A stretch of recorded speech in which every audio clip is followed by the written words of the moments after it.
Hi, my name is Ryan Shirley. I'm a fourth year kinesiology student at the University of Saskatchewan. This is a video submission for a fourth year class called Teach, Analyze, Correct, Kin 463, and today I'm going to be talking to you about the squat. Squatting is a fundamental human movement pattern in which we use every day, whether it be getting out of a chair, sitting down on the toilet, picking something up off the ground. You're typically using a squatting movement pattern. So the squat is a compound movement pattern, which means that it utilizes more than one joint in the body. The squat utilizes the hip joint, the knee joint, and the ankle joint. Using a squat as a exercise technique will help to increase skeletal muscle strength, bone strength, and it can even help to increase flexibility in some populations. And it's a necessary part of our everyday lives. There are a few different types of squats. So there's a barbell back squat, which has two variations typically used. There's a high bar variation and a low bar variation. The high bar sits on the spine of the scapula, and the low bar, as it sounds, sits a little bit lower on the scapula. Two different techniques used in different situations and for different body proportions of the individual.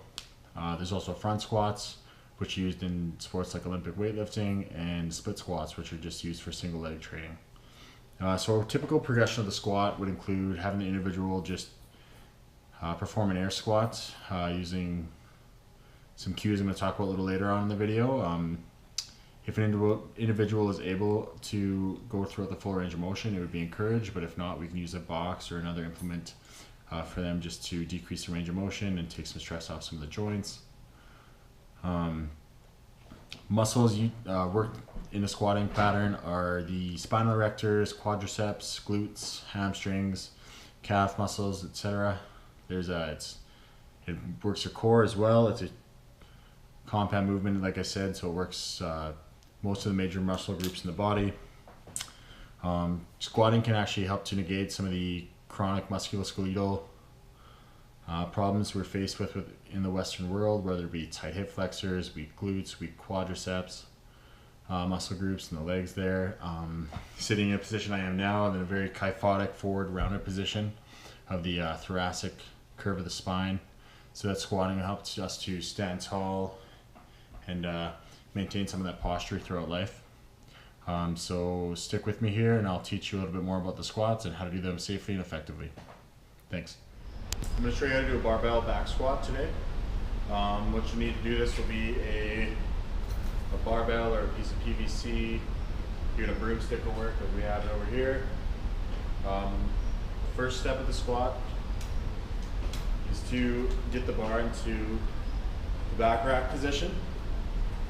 The basis of the squat is to keep the bar over the midline of your foot. And throughout the movement, you want to keep your gaze just about parallel.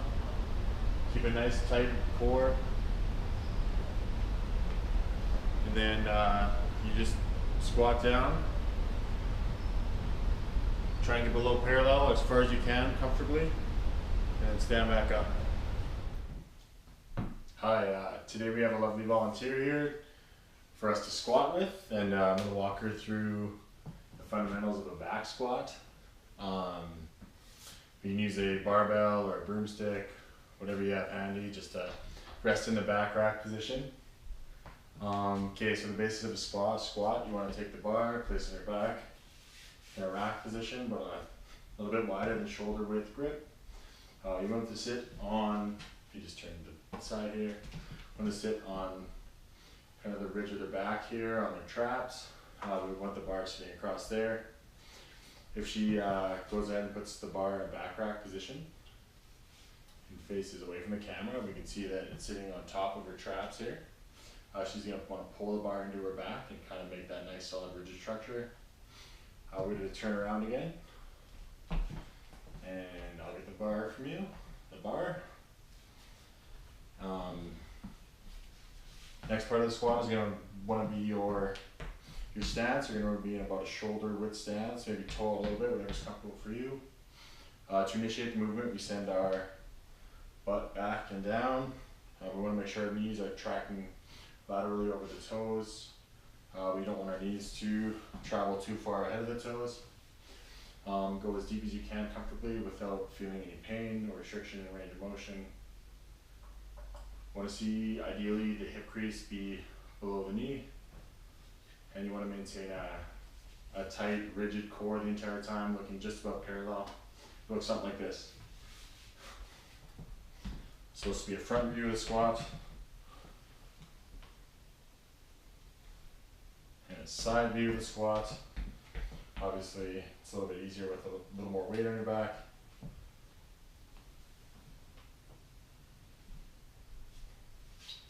And we'll get you to try that. What? Good. Yeah. Yeah, just take the bar in a nice back position. If we turn to a profile view here, we'll see the bar in line over the midline of her foot. She'll pull the bar into her back with her lats. If we look at her from the front, or from the side angle again, sorry, shoulders stacks over hips, hips are stacked over her feet. Her head's up and she's looking just above parallel. Turn to the side again, we'll get her to squat down, leading with her butt and hips back here. We'll go all the way down. She sits in the bottom position, we can see her hip crease is well below her knee. Her knees are tracking nicely over her feet. She's maintaining that good thoracic curve. She's looking just about parallel, and if she stands up here, she extends all the way, squeezing her glutes at the top, finishing the rep. We're ready to go from the side again. We're going to initiate by sending her hips back and down, maintaining that constant gaze the entire time. We can see her hip crease is well below her knee, knees are tracking laterally above the feet. The bar remains above the midline of the foot the entire rep. The descending bar path is the same as the ascending bar path here. She's pulling the bar into her back here, maintaining a nice rigid posture. It's a pretty good looking squat. We're going to stand up again. And perfect. So we'll head into the gym now and get her working with a real barbell. And then after we'll come back and do a prescription, get some squatting in her future here. First thing we're going to get her to do is pick up the barbell and take it into a back rack position.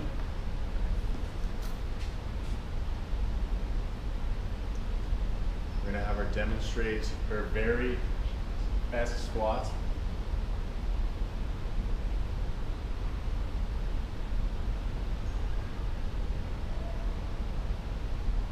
And from the side view, we're going to turn sideways into a profile view.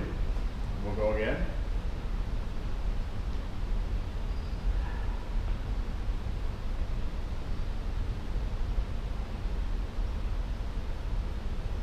Alright, so this is a little bit of an exaggeration for her very best squat, but we have a few cues we're going to use to fix this. If she faces the camera again and does another squat, you can see that her knees are caving in, her chest is falling down, she's staring at the floor, weights in her toes versus in her heels. So we're going to stand up again. Okay, so for this one, get you to maintain your gaze just about parallel. Think about a shoulder width, comfortable standing position, maybe toe a little bit if that's comfortable for you. We're going to get you to engage your core, fire your glutes, and drive your knees out a little bit in the squat. And we'll try this again.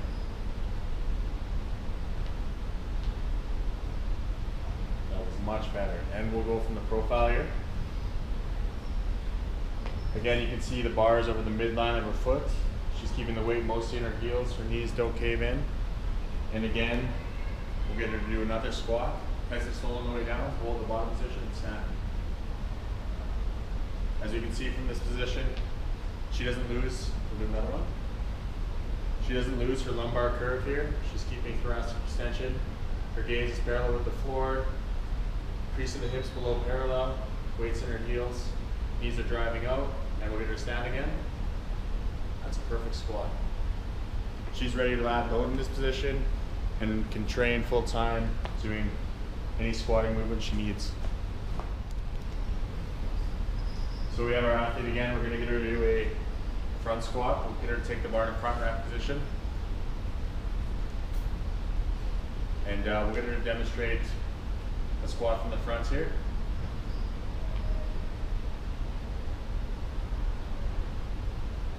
And get her to turn to the right and do a profile view.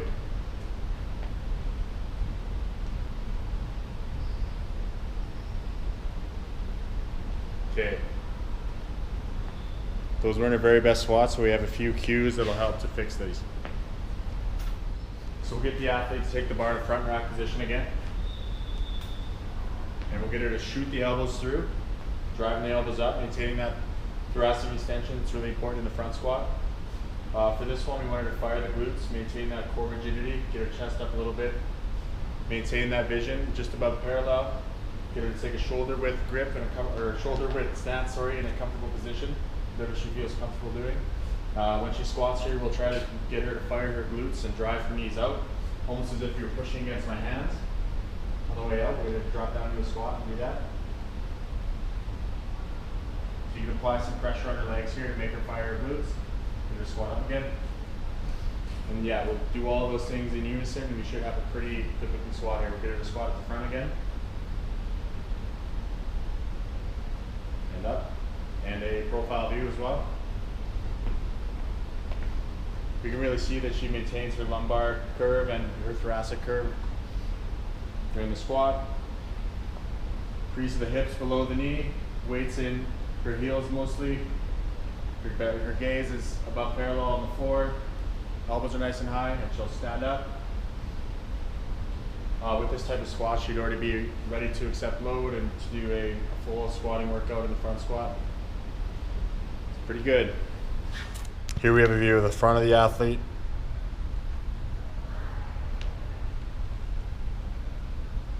She's a pretty good mover. Overall, the squat looks good. So a common movement fault here is having the athlete not break parallel with their hip crease below their knee. So we'll get her to squat just above parallel here, showing this movement fault.